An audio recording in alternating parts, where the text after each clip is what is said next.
नमस्कार दोस्तों, आज हम अध्याय सांख्यिकी का भाग 2 पढ़ने वाले हैं। हमने हमारे पिछले वीडियो में पढ़ा था माध्य प्रत्यक्ष विधि से ज्ञात करना।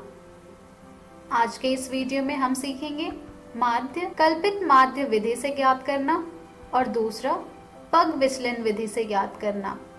तो चलिए आगे बढ़ते हैं और शुरू करते हैं हम हमारा आज का भाग। तो दोस्तों, जैसा कि आप सब जानते हैं, माध्य हम 3 विधि के द्वारा ज्ञात कर सकते हैं। पहला है प्रत्यक्ष विधि, दूसरा है कल्पित माध्य विधि और तीसरा है पग विचलन विधि, जिसमें से अभी हमने पढ़ लिया है प्रत्यक्ष विधि। अब हम सीखेंगे कल्पित माध्य विधि द्वारा माध्य ज्ञात करना और पग विचलन विधि द्वारा माध्य ज्ञात करना। तो चलिए एक एक करके इन दोनों विधि को जानते हैं।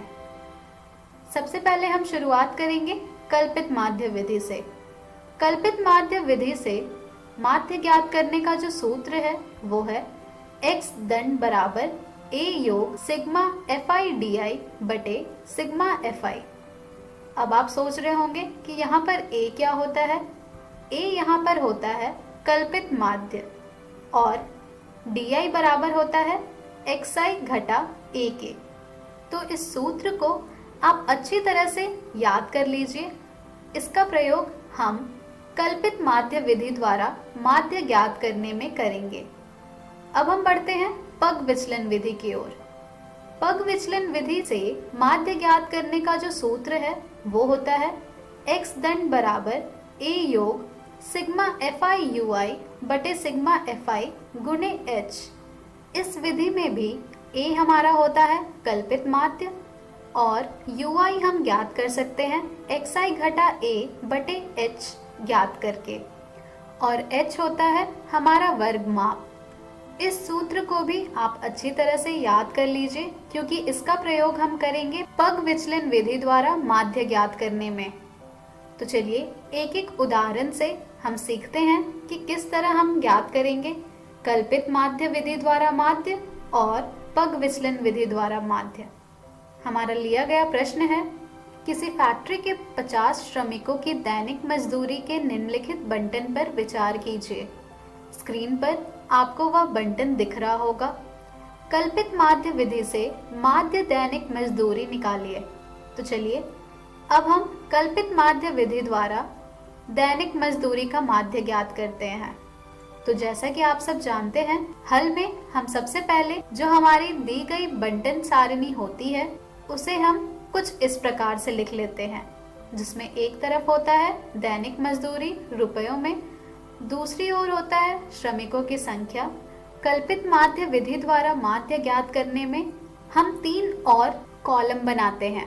पहला कॉलम होगा xi का, फिर हम ज्ञात करेंगे DI और फिर हम ज्ञात करेंगे FI/DI। तो चलिए अब हम इन लिए गए वर्ग अंतराल का xi ज्ञात करेंगे। xi आपको ज्ञात करके यहाँ पर दिखाया गया है, क्योंकि xi हम ज्ञात कर सकते हैं हमारे लिए गए वर्ग अंतराल की ऊपरी और निचली वर्ग सीमा का योग करके और फिर उसे 2 से भाग देकर।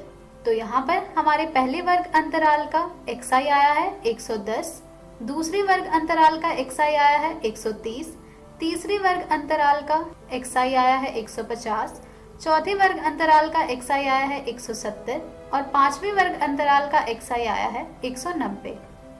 इसके बाद जो हमारा दूसरा चरण होता है वो होता है कल्पित माध्य को चुनना। कल्पित माध्य हम हमारे प्राप्त किए गए xi के माध्य में जो आता है उसे लेते हैं। जैसे कि यहाँ पर हमारे जो सभी xi हैं इनका माध्य है 150। तो यहाँ पर हम मान लेंगे कि 150 हमारा a है, यानी कि कल्पित माध्य है। अब जब हमने कल्पित माध्य प्राप्त कर लिया है तो चलिए अब हम ज्ञात करते हैं DI। DI हम किस तरह ज्ञात करेंगे? DI हम ज्ञात करेंगे xi घटा a को हल करके। a है हमारा यहाँ पर 150, तो यहाँ पर DI हमारा आएगा xi घटा 150 को हल करके। तो चलिए हमारे लिए गए वर्ग अंतराल के DI ज्ञात करते हैं। हमारे सबसे पहले वर्ग अंतराल का DI आएगा 110 घटा 150 यानी कि घटा 40। हमारे दूसरे वर्ग अंतराल का DI आ जाएगा 130 घटा 150 यानी कि घटा 20। हमारे तीसरी वर्ग अंतराल का DI आ जाएगा 150 घटा 150 यानी कि 0। हमारे चौथे वर्ग अंतराल का DI आ जाएगा 170 घटा 150 यानी कि 20। हमारे पांचवी वर्ग अंतराल का DI आ जाएगा 190 घटा 150 यानी कि 40। तो इस तरह हमने सभी वर्ग अंतराल के DI को भी ज्ञात कर लिया है। चलिए अब हम ज्ञात करेंगे FI/DI। FI/DI हम कैसे ज्ञात करेंगे? FI/DI हम ज्ञात कर सकते हैं FI को गुणा करके DI से। तो चलिए अब हम एक एक करके सभी वर्ग अंतराल के ज्ञात करेंगे FI/DI। हमारे सबसे पहले वर्ग अंतराल का FI/DI आ जाएगा 12 गुणे घटा 40, जिसे हम हल करेंगे तो हमें प्राप्त होगा घटा 480। हमारे दूसरे वर्ग अंतराल का FI/DI आ जाएगा 14 गुणे घटा 20 अर्थात घटा 280। हमारे तीसरे वर्ग अंतराल का FI/DI आ जाएगा 8 गुणे 0 यानी कि 0। हमारे चौथे वर्ग अंतराल का FI/DI आ जाएगा 6 गुणे 20 यानी कि 120। हमारे पांचवें वर्ग अंतराल का FI/DI आ जाएगा 10 गुणे 40 यानी कि 400। तो इस तरह हमने सभी वर्ग अंतराल के FI/DI भी ज्ञात कर लिए हैं। चलिए अब हम सभी FI/DI का योग ज्ञात करते हैं। तो यहाँ से हमारा सभी FI/DI का योग आ जाएगा घटा 240। तो यहाँ से हमें प्राप्त हो रहा है सिग्मा FI/DI बराबर घटा 240, सिग्मा FI बराबर 50, A है हमारा यहाँ पर 150। तो अब हमारे पास A भी है, सिग्मा FI भी है और सिग्मा FI/DI भी है।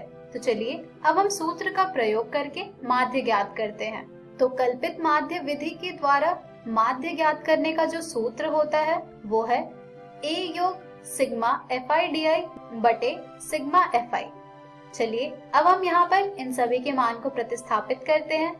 जब हम इन सभी के मान को प्रतिस्थापित कर लेंगे तो हमें प्राप्त होगा 150 योग घटा 240 बटे 50, जिसे हम और हल करेंगे तो हमें प्राप्त होगा 145.2 और यही हो जाएगा हमारा माध्य दैनिक मजदूरी का। तो इस तरह हम कल्पित माध्य विधि के द्वारा माध्य ज्ञात करते हैं।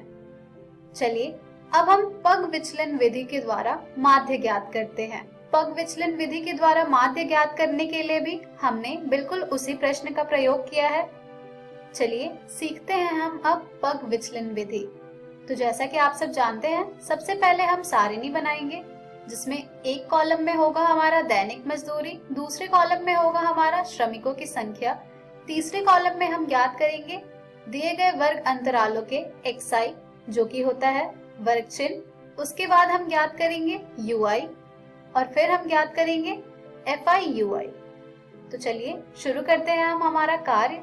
स्क्रीन पर आपको जो सारिणी मिल रही है उसमें हमने XI सभी वर्ग अंतरालों के ज्ञात करके लिखे हुए हैं। तो हमारे पहले वर्ग अंतराल का XI हमें प्राप्त हुआ है 110, दूसरे वर्ग अंतराल का XI है 130, तीसरे वर्ग अंतराल का XI है 150, चौथे वर्ग अंतराल का XI है 170 और पांचवें वर्ग अंतराल का XI है 190। और ये सभी XI हमने ज्ञात किया है हमारे जो वर्ग अंतराल दिए गए हैं उसकी ऊपरी और निचली वर्ग सीमा का योग करके उसे फिर 2 से भाग देकर। पग विचलन विधि में भी हम कल्पित माध्य ज्ञात करते हैं। तो यहाँ पर हमारे जो सभी XI प्राप्त किए गए हैं उसका माध्य है 150 और यही हो जाएगा हमारा कल्पित माध्य। तो यहाँ पर A जो है हमारा वो है 150। चलिए अब हम ज्ञात करेंगे UI। UI ज्ञात करने का जो सूत्र था वो था XI घटा A बटे H। H होता है हमारा वर्ग माप और यहाँ पर हमारा जो वर्ग माप है वो है 20। तो UI हम ज्ञात करेंगे XI घटा 150 जो कि हमारा कल्पित माध्य है बटे B जो कि हमारा H है। इसे हल करके हम ज्ञात करेंगे UI। तो चलिए एक एक करके सभी वर्ग अंतराल के UI ज्ञात करते हैं। हमारे पहले वर्ग अंतराल का UI हमें प्राप्त होगा घटा 2। हमारे दूसरे वर्ग अंतराल का ui हमें प्राप्त होगा -1। हमारे तीसरे वर्ग अंतराल का ui हमें प्राप्त होगा 0। हमारे चौथे वर्ग अंतराल का ui हमें प्राप्त होगा 1। हमारे पांचवें वर्ग अंतराल का ui हमें प्राप्त होगा 2। तो इस तरह हमने सभी वर्ग अंतराल के ui ज्ञात कर लिए हैं। अब हमें पग विचलन विधि के द्वारा माध्य ज्ञात करने के लिए चाहिए FI/UI। तो चलिए अब हम ज्ञात करेंगे हमारे सभी वर्ग अंतरालों के FI/UI। FI/UI हम ज्ञात करेंगे FI को गुणा करके UI से। तो चलिए शुरू करते हैं हम FI/UI ज्ञात करना। हमारे सबसे पहले वर्ग अंतराल का FI/UI आ जाएगा 12 गुणे -2 अर्थात -24। हमारे दूसरे वर्ग अंतराल का FI/UI आ जाएगा 14 गुणे -1 अर्थात -14। हमारे तीसरे वर्ग अंतराल का FI/UI आ जाएगा 8 गुणे 0 यानी कि 0। हमारे चौथे वर्ग अंतराल का FI/UI आ जाएगा 6 गुणे 1 यानी कि 6। हमारे पांचवें वर्ग अंतराल का FI/UI आ जाएगा 10 गुणे 2 यानी कि 20। तो इस तरह हमने सभी वर्ग अंतराल के FI/UI ज्ञात कर लिए हैं। चलिए अब हम हमारे प्राप्त किए गए सभी FI/UI का योग ज्ञात करते हैं। तो यहाँ पर हमारे सभी FI/UI का योग आ जाएगा -12। और जैसा कि आप सब जानते हैं, हमें पग विचलन विधि के द्वारा माध्य ज्ञात करने के लिए चाहिए सिग्मा FI और सिग्मा FI/UI। तो आइए अब इस सारणी से हम ज्ञात करते हैं सिग्मा FI/UI, सिग्मा FI। तो यहाँ से हमें प्राप्त होगा कि सिग्मा FI/UI बराबर है हमारा -12 के और सिग्मा FI बराबर है हमारा 50 के। A है हमारा 150 और H है हमारा 20। तो अब हमें पग विचलन विधि के द्वारा माध्य ज्ञात करने के लिए जो भी पद चाहिए थे वो सभी हमारे पास आ गए हैं। तो चलिए सूत्र का प्रयोग करके माध्य ज्ञात करते हैं। पग विचलन विधि के द्वारा माध्य ज्ञात करने का जो सूत्र है वो है A योग सिग्मा FI/UI बटे सिग्मा FI गुणे H। जब हम यहाँ पर इस सूत्र में इन सभी के मान को प्रतिस्थापित करेंगे तो हमें प्राप्त होगा 150 योग -12 बटे 50 गुणे 20, जिसे हम और हल करेंगे तो हमें प्राप्त होगा 145.2। तो इस तरह हमने पग विचलन विधि के द्वारा माध्य इस प्रश्न का ज्ञात किया, जो कि आया है 145.2। तो अब आपने माध्य ज्ञात करने की तीनों विधि सीख ली है। अब आप किन्हीं भी विधि के द्वारा माध्य ज्ञात कर सकते हैं और इस पर आधारित प्रश्न को भी हल कर सकते हैं। इस पर आधारित प्रश्न आपको आपकी NCERT पुस्तक में मिल जाएंगे। तो दोस्तों, आज के इस वीडियो में हमने सीखा माध्य ज्ञात करना कल्पित माध्य विधि के द्वारा, जिसका सूत्र होता है x दंड बराबर A योग सिग्मा FI/DI बटे सिग्मा FI, और पग विचलन विधि द्वारा माध्य ज्ञात करना, जिसका सूत्र होता है x दंड बराबर A योग सिग्मा FI/UI बटे सिग्मा FI गुणे H। हम हमारी अगली वीडियो में जानेंगे बहुलक, जिसे हम इंग्लिश में मोड कहते हैं। धन्यवाद।